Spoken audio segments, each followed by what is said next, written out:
This is the new OMODA 9, and it's a little bit like a new build house because it represents great value for money. It looks modern, it's packed full of tech, it's got a good eco rating, it's low on tax, and it comes with a 7-year warranty. But just like with a new build house, after 6 months, are you going to end up with a snagging list as long as your arm? And are you going to end up just wishing you bought something older and more established, like an Audi or maybe a Kia? Well, we're going to find out in this video. I'm Matt Watson, and you're watching Car Wow. But first, what the heck is OMODA? Well, it's a division of the Chinese brand Chery. They've been around since the late 90s when they made saloons based on the first generation Seat Toledo. But now Chery is China's 4th biggest car maker. It sold over 2.6 million cars last year. That's more than Seat, Peugeot and Škoda all combined. Now Chery wants to expand into Europe, starting with 2 new sub-brands called Jaco and OMODA. They use very similar underpinnings, but Jaco is meant to be rugged and off-road focused, while cars like this OMODA 9 are sportier and more upmarket. And that's supposed to be reflected in this car's design.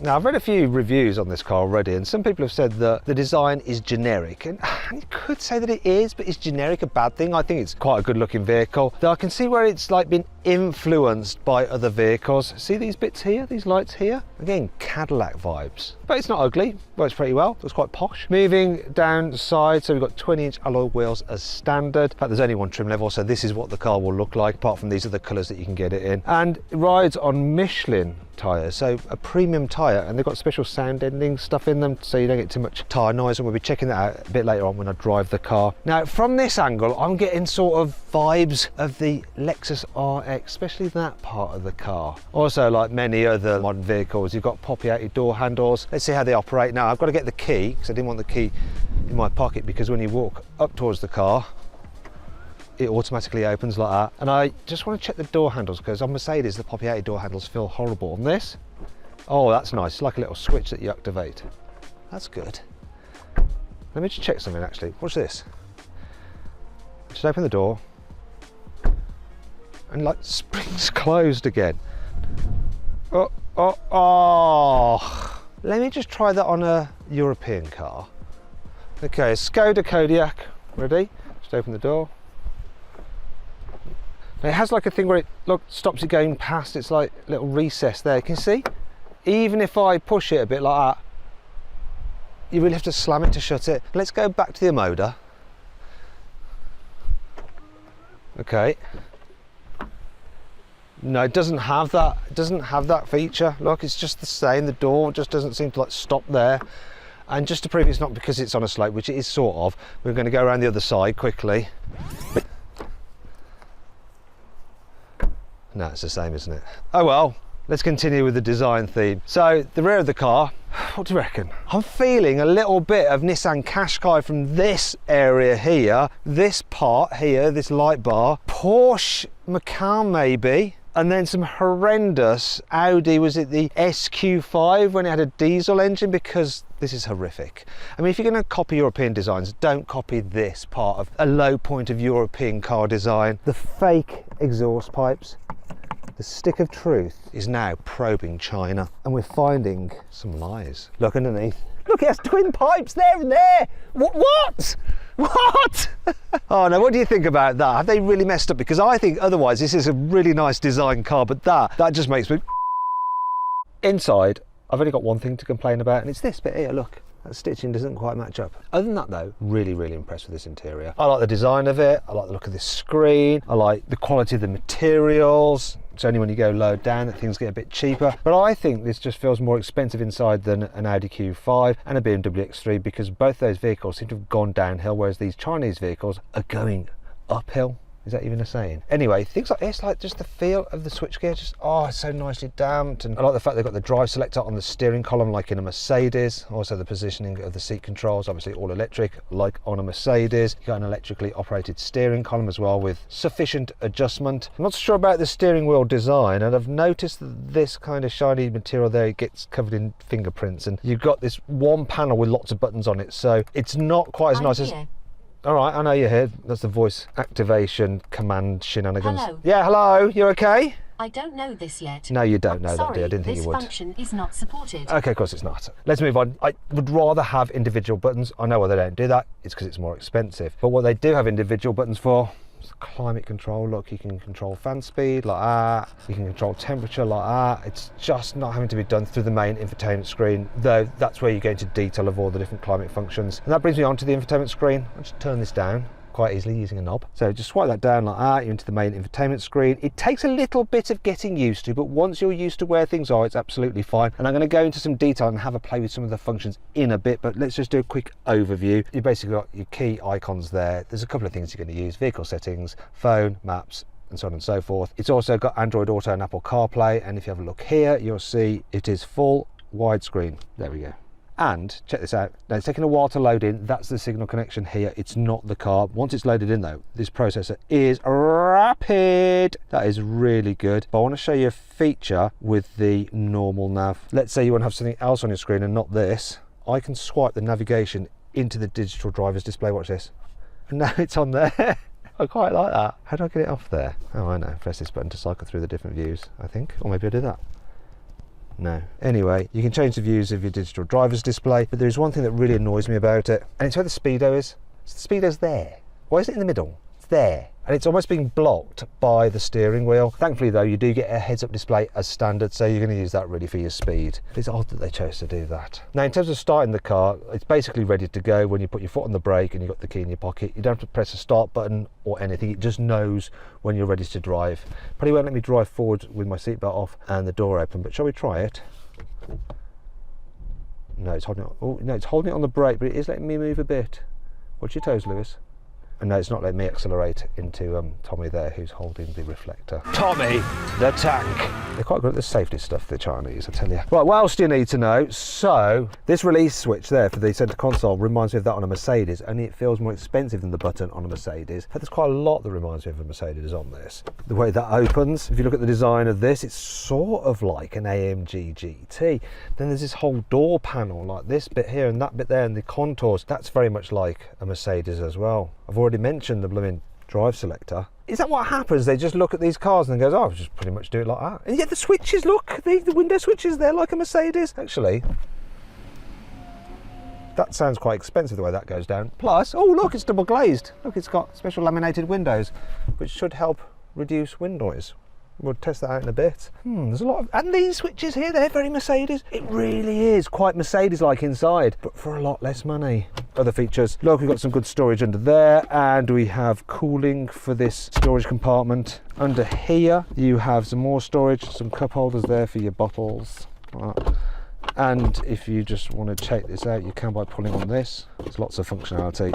Then underneath here is another little storage area. Plus, if you look down here, there's more storage, and you have a 12-volt socket. There is a USB and a USB-C. Don't know why they got the old USB. Everyone's got the new cables these days. And then there is the switch for the passenger airbag to disable it. Don't know why you need that when you haven't got ISOFIX on the front passenger seat. Why haven't they got ISOFIX on the front passenger seat? Anyway, then you have your place for your mobile phone, and one of them is your wireless charging. In here you have a decent sized glove box, and it's lined with felt so things don't rattle around. You don't have the door bins lined, unfortunately, but they are huge, absolutely huge, with lots of space for all your bottles if you're carrying lots of water with you. And then door handles. Now you'll automatically reach for the manual release, which is there, but there's actually just a little button you press like that. So once you're used to the car, that's what you're going to do. And I'll just point this out. I shouldn't be pointing this out really, but it's a thing that we need to point out. You actually have physical controls for the door mirrors, not done through the screen again, like on a Tesla. It's so annoying on a Tesla. Other things I want to show you, look, you got an absolutely massive vanity mirror and a double sun visor. Shame that doesn't extend a bit further, because the light can just catch the corner of your eye there. Speaking of which, oh no, I've done that wrong, haven't I? I have noticed that this panel, while it looks quite nice, it's already scratched. Then there's the seats. They're pretty comfy. They don't have much lateral side support though, so when you go around corners you do feel like you're flopping about a bit. But one thing I really like, 14 speaker Sony sound system. Remember when the brand Sony was cool? I'll tell you what's also cool. Speakers in the headrest. So if you're having a Bluetooth call, it'll only play the audio through your headrest speaker, so you can just hear it and it doesn't annoy other people. And then with the satellite navigation, when that's giving you directions, it comes through the driver's headrest, not other people's headrests, so you're the only one that hears it. Once again, very good idea. There's lots to like about this so far, isn't there? I don't know what, I've just figured out how to get the map off the digital driver's display. Press and hold this button. There we go. Learning as I go. I'm going to do it again because I quite like it's cool. Whoop, into there, and away it goes. There's lots of gadgets to play with. Certainly good selling points, but I don't know how often you're actually going to use them. But what's good is that they all come as standard. There's only one version of the OMODA 9 and it costs from just under £45,000. Let's deep dive into some of the functions through this infotainment screen. First thing I'm going to show you is atmosphere lamp. So there's 250 odd colours that you can choose from, and you can slide to change the different colours. You can do it through multicolour as well, and different zones like that. You can change the functionality, so you can have this breathing effect, this flowing effect. You can even go in and change it to actually alter and pulse in time with whatever music you're listening to. Also, I really like the lighting that you have. They put a lighting on the car when you open and close the doors. Now let's go and look at some of the other features. So I press that and go to vehicle settings. So let's start off with quick controls. So you can control various things quite quickly like that. So you can do different driving modes. You can open the sunroof. Normal mode. Oh, there we go. Start the engine. Sport mode. Off-road mode. Let's go to eco mode. It'll probably cut Eco the engine mode. and you can do things like open the tailgate, then go into vehicle settings, and there's so many things you can do here. You can alter the steering force, to the weight of the steering, and if I just move on to the next one, easy exit and entry, so it'll move the seat back when you get in and out. Opening height of the boot there, you can do the door lock settings, so when you walk towards the car what happens and whether it will unlock. Here we go, look, so when you unlock the car it'll do lights and horn, it will do lights, it will do none of them. Then you have automatic locking. When you walk towards the car or away from it, it'll automatically lock. Wireless charging, you can control that. It can tell you if you've left your phone in the car, you can turn that off if it's annoying. You've got a steering wheel button there, so you can actually configure it to different features. Look, all these different features there like that, so you can just do a shortcut. I mean, there's so many on there. Wow, look at all that. Normally manufacturers just give you a few. Well, let me just check something. Heads up display. Am I just rotating round and round and round? Yeah, look, heads up display, I got tricked! You can do it through a few different settings there. Look, 1, 2, 3, 4, 5, 6. And then change how the car powers off. So please make sure that the vehicle is off, and you can just automatically turn it off using this button here. Wiper sensitivity for the windscreen wipers, the suspension settings as well. So if you want to toggle the suspension, right, let me just do this, there you go. So you can go into 3 different settings, normal, mid or sport. And then, let me just go into this, driving, where do we want? Headlight settings. We can change the welcome light, so I can do one that's Milky Way. So when you unlock the car it does this pattern, or Interstellar, which is this pattern, or Meteor, what's this? Meteor Stream, that one. It'll even play music when you open the car, and headlight delay. You can change all that kind of stuff. Lots of things you can change with the heads-up display, such as the brightness, the adjustment, all very easy to access. And vehicle comfort, what's this? Rear view mirror adjustment, it means these, so you can do it through the screen if you want to. And vehicle colour, it's not the exterior colour unfortunately, but you can choose between these different colours. And these are the only colours you can get the car in, those there, but you can change the colour of the car that you see on screen, like that. Then I'm going to go for blue one. So when you go back here, to your home, it's blue, see? Oh wait, there it is, blue. So there you go, quite a lot of features you can do. Also there's some others. Let's just go back into driver assistance. So this is where you have things like your automatic emergency braking, your lane departure warning and all that kind of stuff. Door opening warning, so if you go to open your door and there's someone just coming down the side of your vehicle, it'll warn you. Rear cross traffic alert, so it'll automatically brake the car, so you can turn all that stuff off and on. And look, there's something here which is brake mode. The brake suspension mode provides 2 options for adjusting the brake pedal, so you can have it in comfort or sport, so it either feels like firmer or slightly softer. We'll have it firmer. And then there's brake, this is something else, right? Look at this. Brake pitch control. When the vehicle is slowed down and stopped in a non-emergency condition, it minimises the suspension pitch and impact at the point of stopping, giving the driver a smooth stopping sensation. Ooh. Let's see if that actually works.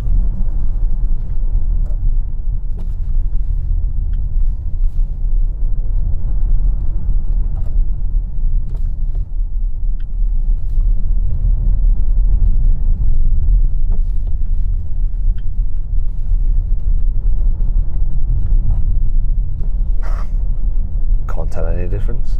No. Also, let's just try the suspension setting while we're at it. Let's go into that and see if this makes a difference. Actually, it'll automatically change it when I'm in sport or normal mode, so let's give it a go. Normal mode. Okay. Sport mode. Normal mode. mode. Normal mode. Sport mode. Can't really tell much difference, just minor difference.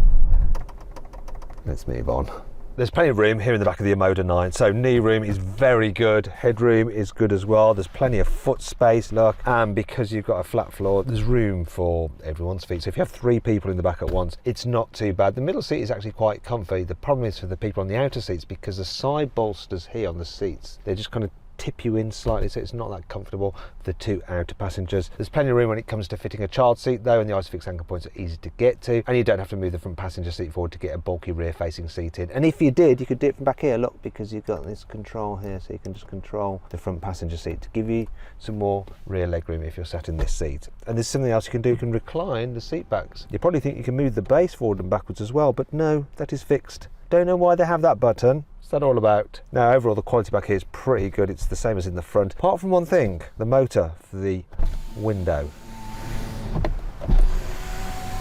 That's just louder, isn't it? Also you don't get the laminated glass here, there's no double glazing, but at least the window does go all the way down. You also have some pockets on the seat backs, huge door bins, you can take a large bottle, and down here you have old school USB again and the USB-C. You've got tri-zone climate control and you've got like heated rear seats, you can control the fan speed, but bizarrely you can't control the temperature, that has to be done from the front. Now in here you have a couple of cup holders, your armrest, but there is no through loading.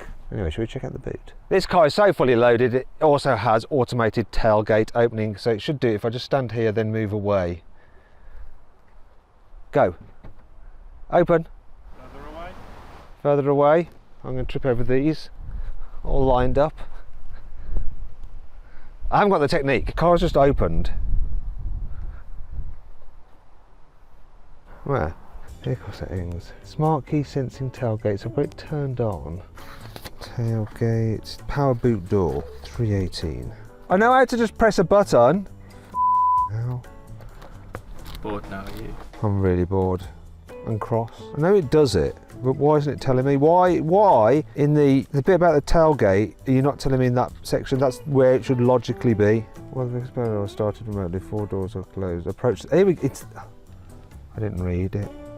Approach to the back of the vehicle while carrying smart key on your person. The system automatically recognises the smart key. After turn signal lights come on, take a step back.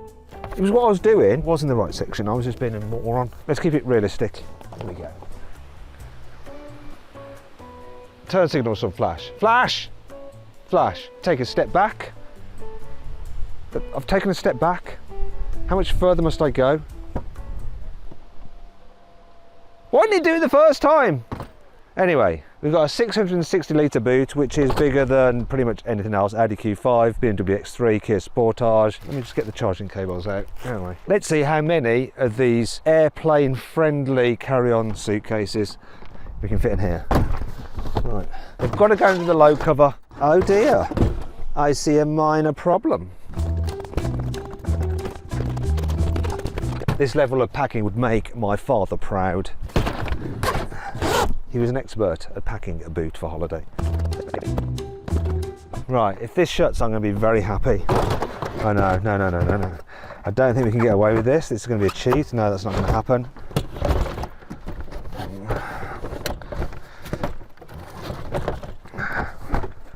Get in there. Right, come on, you can do it. Shut.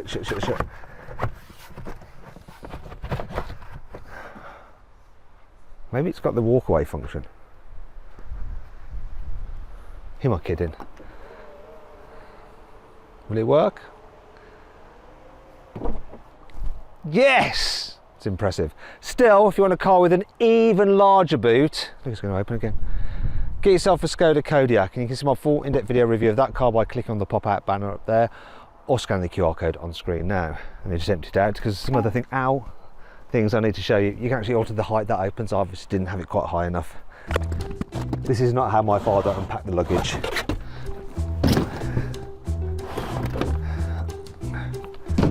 Right, let's take the load cover out. Okay. Now, is there a place to store it under here? We'll find out in a moment. Let's see what other features we've got first. Wait a minute, there's no features. I like the fact there's no load lid, but everything else, there's no features. None. I've never seen such a sparse boot before. Let me just fold down the rear seats. I have to lean through. It's not completely flat, but it is easy to slide things to the front. Look. So look under here. Fit the load cover under here, surely. No. No. Will it fit down that? No, it won't fit down that bit either. I suppose we've got a little bit more storage there, but anyway, that brings us to 5 annoying things about the OMODA 9. You get quite a lot of reflections in these shiny bits of trim here and here, which can distract you when you're driving during the daytime. Then at night, the ambient lighting, which is quite nice, just reflects in the windows and the mirrors. It's not ideal. I have a little bit of a problem with the seat controls here on the driver's side. So to move the seat base forwards and backwards, you just press it like that, which is fine, but it's sort of jerky, like it's catching on something. Maybe it just needs greasing, and it's particular to this very vehicle I've got here. Then there's the fact of what you have to do when you raise or lower it. You can't do it on there because that's the under thigh support. Look.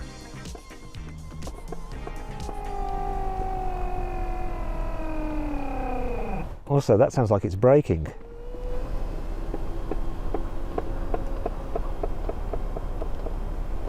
Weird. Now you have to move it up and down on this part here, and then when you push it down, you think it's all the way down because it's stopped. Take your finger off, then press again, and it goes down just about that much more. Why doesn't it just do it all in one go? The lane keeping assist function of the automatic cruise control is pretty determined to have its own way. Unlike with some other cars where you can steer a little bit if you want to just kind of work with it and maybe suggest you want to be in a different place in the lane, this one will have none of it. And if you try and apply too much steering force, it beeps at you like that and disengages. It will re-engage again, but it likes to have things its own way. It's not great at working as part of a team. If you're using Apple CarPlay or Android Auto for your navigation and you need to suddenly change the temperature or fan speed, you do something like that and it just hides your map, and so you have to go back, see where you should have gone. Oh, wait. Oh no, I missed the turning, that's great. The towing capacity of this OMODA 9 is 1,500 kilograms, which is a bit down compared to its competitors from BMW and Audi, because the Q5 and X3 plug-in hybrids can both tow 2,000 kilograms. So it's going to reduce the size of caravan that you can buy. But maybe you should just give up caravanning anyway, because it annoys other road users, and staying in a hotel is way better. However, this car does counter because it's got off-road mode, sand mode and snow mode, plus it has a wading depth of 600 millimeters, which is better than an Audi Q5 or BMW X3. You've got 50-watt wireless charging, so you put your phone in there and it says, look, fast wireless charging. Mobile devices remain in the vehicle. Yes, because I just put it there, I know. Also, you've got vehicle to load capability, so you can use an adapter to plug in a 3-pin household plug to any appliance and then just run it off the car's battery. You've got a full-length panoramic glass roof, and look, it opens. Check this out.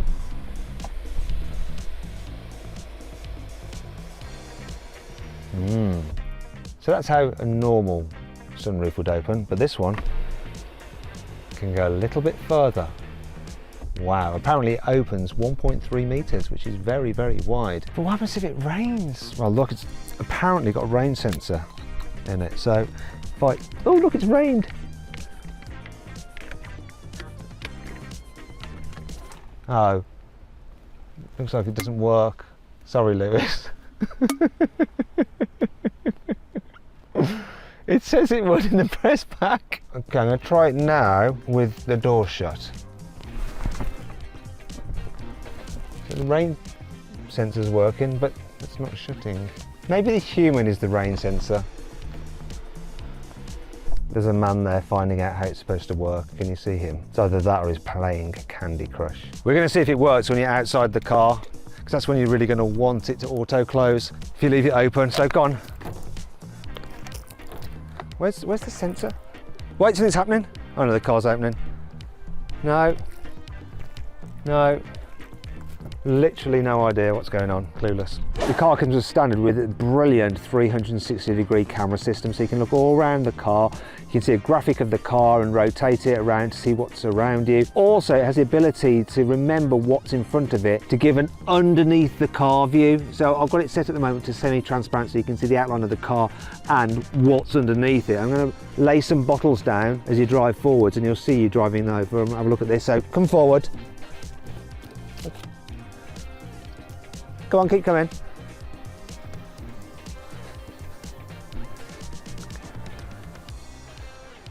How's that? It's pretty clever, isn't it? Often with Chinese cars, the driver assistance systems are too intrusive, always bonging away. But on this, OMODA, you just do this, look, swipe down from there and you can turn that off. That's the speed limit warning. Turn off the attention assist and turn off the lane departure warning. Super simple and easy to do. This car has an inbuilt air purification system and it will monitor the air quality on the outside of the vehicle and on the inside, and because we're in the countryside at the moment, it's wonderful. However, it does have this facility that if, say, someone inside farts and it detects that air quality has been affected, it will automatically turn on the air purification system, which is handy when you're working with Lewis, who's a bit windy. OMODA has clearly been looking at the premium German manufacturers and implemented some of the features to make the car feel expensive. So look at this, you double pull on that to open the bonnet. And then when you open the bonnet, just like on a BMW, you don't have to prop it up, it's on gas struts.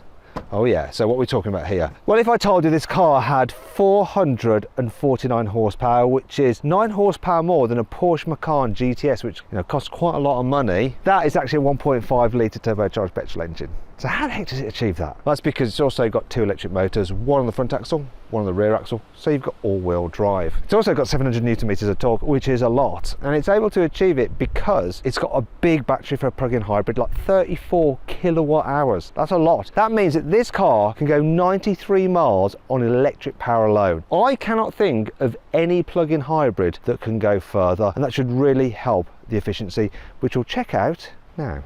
The trick computer only shows the consumption for the last 50 kilometers, and it says that the average, when you take into account the electricity and the use of the petrol engine, is 108.7 mpg, which is pretty good, but still half that of the 200 miles claimed. There's another figure here of 34.5 mpg, and I think that's just for when the petrol engine's running. If you have this car, most people are probably going to be charging it at home, 90 odd miles of range on electric only. You're just going to drive it like an electric car and then use that petrol engine as a range extender. But actually, if you're going on a long journey, when you combine the electric only range and the fact it's got a 70 litre fuel tank, OMODA says this car can do 700 miles without having to stop, which is quite a lot.